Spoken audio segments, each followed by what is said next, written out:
Ate, kwento mo crush mo. Crush series naman po and pa-wash out na rin po. Wash out sa inyo, Chocolate Mint at Rochella Ben 6413. Thank you so much sa ideya. Pero I'm sorry to say na wala akong makikwento na tungkol sa crush eh. Wala kasi ako nun. We. Pero don't you worry, kasi wala man akong makikwento na tungkol sa crush, isa-isahin na lang natin ang mga iba't ibang kaganapan sa tuwing buwan ng mga puso. Ay sus, ang sabihin mo, ayaw mo magkwento kasi baka mapanood ng dati mong crush. Pinagsasabi mo dyan, intro na nga tayo.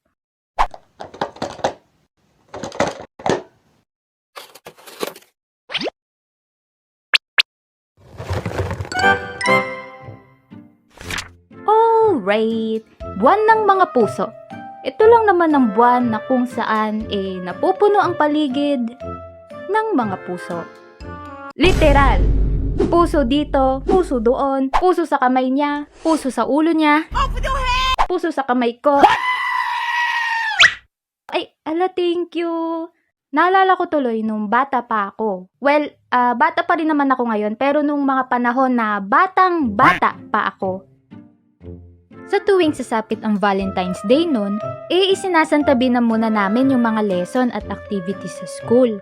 Kasi, gumagawa kami ng mga love letters. Letter para kay teacher. La la la la la la la. Hi teacher, para po sa inyo. Ay hala, nakaka-touch naman. Salamat anak. You're welcome po teacher. La la la la la la la. Ang ganda naman ng design. Mabasa nga ang nasa loob.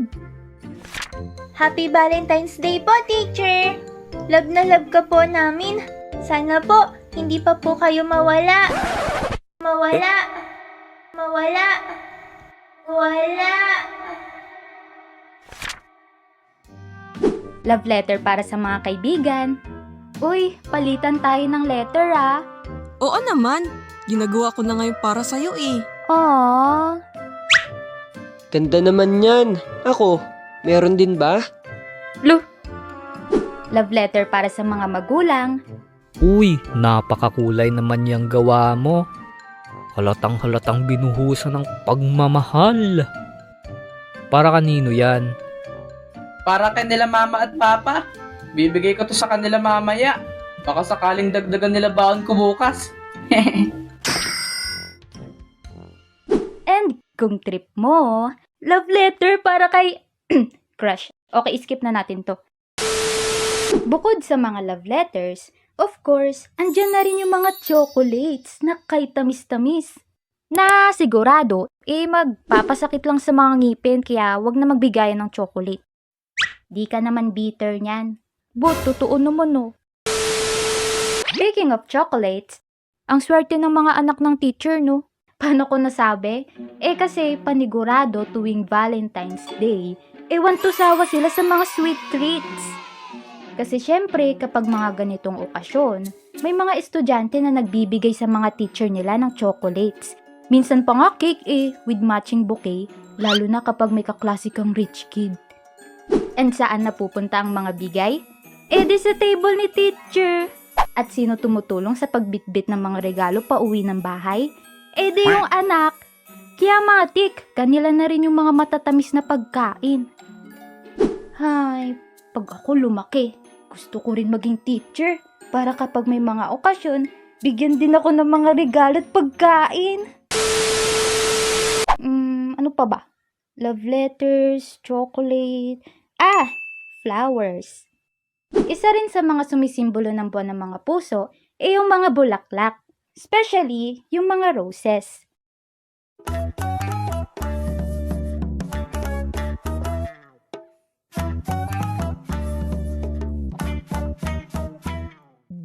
Uy, Ali! Ayos Pormadong-pormado! Sino kayo pagbibigyan nito? Sino pa ba? Hindi yung hinahangaan niya sa kabilang section. Uy! Tumigil nga kayo. Lalo lang ako kinakabahan sa inyo eh. Huwag ko na nga lang ito ibigay. Hoy, ano ka ba? Isang beses lang sa buong taon dumaan tong araw na to. Kaya nga, tara na, samahan ka pa namin eh. Tara, tara. Uy, ano ba? Teka, Aray.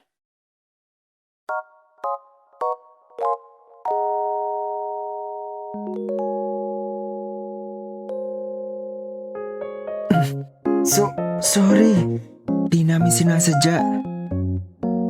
Ayos lang.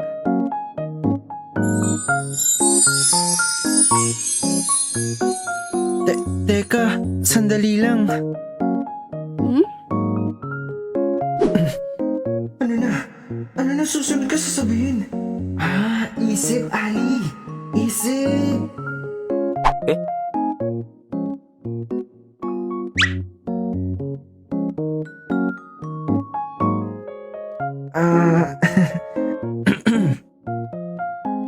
Roses are red. Violets are blue. Hi, Rara. Flowers for you. 君の虜になってしまえばきっとこの夏は充実するのもっともう戻れなくたって忘れないで Roses are red, Uy, babanat din siya. violets are blue. I'm sorry to say, but I don't have feelings for you. Pero di ko kaya bumitaw ibigay masasaktan Aray ko. Ali, Amin na lang yung chocolate. Sakit nun ah. Pero alam niyo ba kung ano pa yung masakit? Yung likod ko. Yung Valentine's na Valentine's. Pero tad-tad pa rin kayo ng gawain.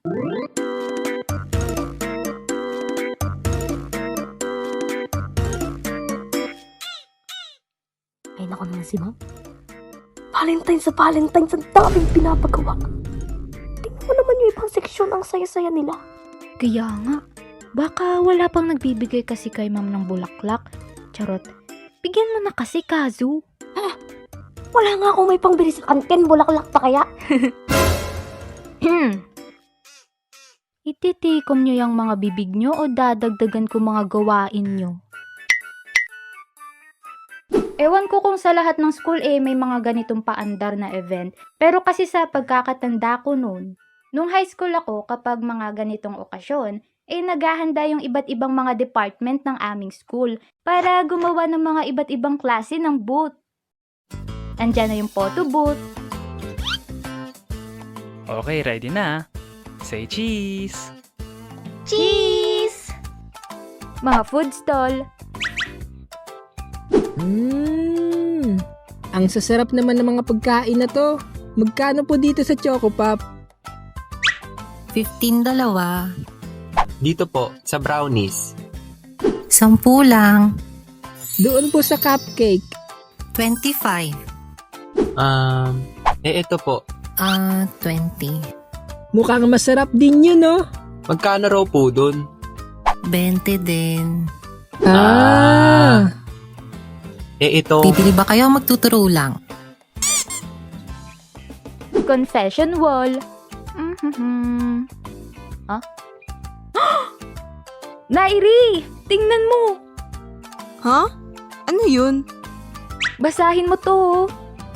Hi, Nairi. Ang ganda ng mga ngiti mo. Sana all. Ano to? Bayaran mo na utang mo, Ken. Hoy Ken, bayaran mo na raw utang mo. Oo, nabasa ko. Di mo na kailangan ipagsigawan. At marami pang iba. Actually, hindi lang tuwing buwan ng mga puso nagaganap yung mga ganitong klaseng paandar sa school. Madalas din nagaganap yung mga ganitong event kapag foundation day or kaya naman kapag year-end party. Kayo ba? Anong favorite ganap nyo kapag ganitong buwan? Comment nyo naman dyan.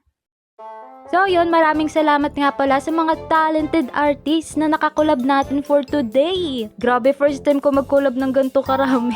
Ilalagay ko na lang yung mga link ng channel nila dyan sa description box. Thank you so much guys!